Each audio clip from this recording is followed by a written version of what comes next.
বিসমিল্লাহির রহমানির রহিম। আসসালামু আলাইকুম everyone, welcome to my channel Mohona's worlds. আশা করছি বন্ধুরা আপনারা সবাই ভালো আছেন। আল্লাহর রহমতে আমিও খুবই ভালো আছি। আজকে আমি যে রেসিপিটি করে দেখাবো একদমই নতুন একটি রেসিপি।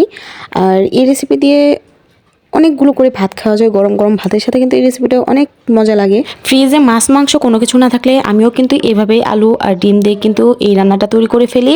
আর এটা কিন্তু খেতে সত্যি কিন্তু অনেক মজার একটি রান্না, আর আমার কাছে খুবই ভালো লাগে, তাই কিন্তু আপনাদের সাথে আমি শেয়ার করছি। এখানে 2টা পেঁয়াজ কুচি করে নিয়েছি আর 4-5টা কাঁচামরিচ ফালি করে নিয়েছি। আর এরপর আমার ডিম ভাজি করতে যে পেঁয়াজ আর মরিচটা লাগবে, তো সেগুলোই কিন্তু আমি এখানে কুচি করে নিয়েছি। আর আলাদাভাবে 2টা কাঁচামরিচ কুচি করে নিয়ে হালকা অল্প পরিমাণে লবণ দিয়ে এরপর এখানে আমি ডিমটা ফাটিয়ে নিচ্ছি। আর ডিম ভাজি যেভাবে করে সেভাবে কিন্তু আমি এটাও করে নেব। আর এভাবে করে কিন্তু আমি মিক্স করে নেব ভালোভাবে। এই রেসিপিটা তৈরি করতে মাছটা আমাদের যেটা লাগবে সেটা হচ্ছে আদা কিন্তু থাকতেই হবে। আর আদা রসুন এগুলো কিন্তু আমি পেস্ট করে দিয়ে দিব। আর এরপর কিন্তু আমি ডিমটা ভালোভাবে ফাটিয়ে নিয়েছি, হালকা একটু কিন্তু হলুদ দিয়ে দিয়েছিলাম। আর এরপর কিন্তু আমি ডিম ভাজিটা করে নিচ্ছি। আর এভাবে কিন্তু এটা কিন্তু ভেজে নিতে হবে। আর অনেক আছে যে এটা গোল করে ভাজে, তো গোল করে ভাজা যাবে না, তো আমি যেভাবে ভেজে নিচ্ছি এভাবেই কিন্তু হচ্ছে রোল করে করে নিতে হবে। এই ডিম ভাজিটিতে তোমরা চাইলে টমেটো এবং ধনিয়া পাতা এই 2টা দিয়েই কিন্তু ডিম ভাজিটা করে নিতে পারো। আর মানুষ অনুযায়ী এই পিসটা করে নিবা, তো মানুষ বেশি থাকলে ডিমের পিসটা বেশি করবা। আর এরপর আমি রান্নাটা শুরু করি। তো ডিমটা আমি ফার্স্টে ভেজে নিয়েছি। আর যতটুকু পরিমাণে আমার তেল দরকার এতটুকু পরিমাণ মতো আমি সয়াবিন তেল দিয়ে নিয়েছি। ফার্স্টে এখানে আমি দিয়ে দিচ্ছি যে পেঁয়াজ কুচিগুলো করে রেখেছি সেগুলোই দিয়ে দিয়েছি।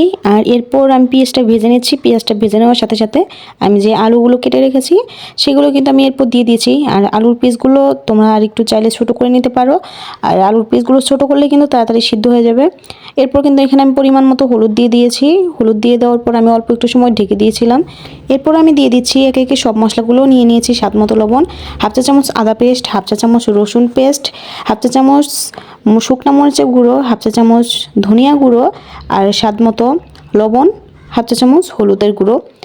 ফার্স্ট আমি অল্প একটু দিয়েছি, এরপর আমি আবারও দিয়ে দিয়েছি। মশলাগুলো ভালোভাবে কষিয়ে নেব। এরপর হালকা একটু পরিমাণ পানি দিয়ে এখন আমি মশলাটা কষিয়ে নেব। এখানে আমি রসুন আর আদা 2টাই একসাথে পেস্ট করেছি, 2টাই কিন্তু আমি দিয়ে দিয়েছি।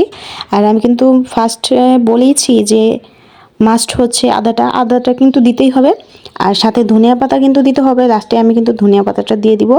আর এরপর আমি মশলাটা কষানো হয়ে গেলে ঢাকনা দিয়ে দিয়েছিলাম কিছুক্ষণের জন্য, যাতে আলুটা একটু সিদ্ধ হয়ে আসে। এরপর আমি নাড়াচাড়া করে আবারও ঢাকনা দিয়ে দিব। আর এরপর দিয়ে দিচ্ছি পরিমাণ মতো ঝোল। আর আলুটা ভালোভাবে সিদ্ধ হয়ে যাওয়ার জন্য একদমই আমি অল্প পরিমাণে ঝোল দিয়ে দিয়েছি।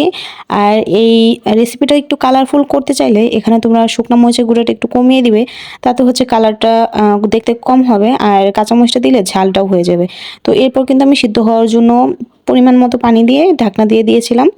আর আমার এই রেসিপিটা যদি তোমাদের কাছে ভালো লাগে অবশ্যই কিন্তু একটু লাইক, সাবস্ক্রাইব, কমেন্ট করে পাশে থাকবে।